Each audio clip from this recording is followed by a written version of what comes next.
নগাঁও জেলার ছেলে গো আমি থাকি প্রবাসেতে। নামটি আমার আব্দুল সাত্তার, গ্রাম শিমুল গরি রে।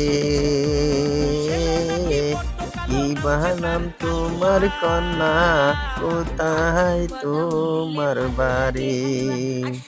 কিবা নাম তোমার কন্যা, কোথায় তোমার বাড়ি?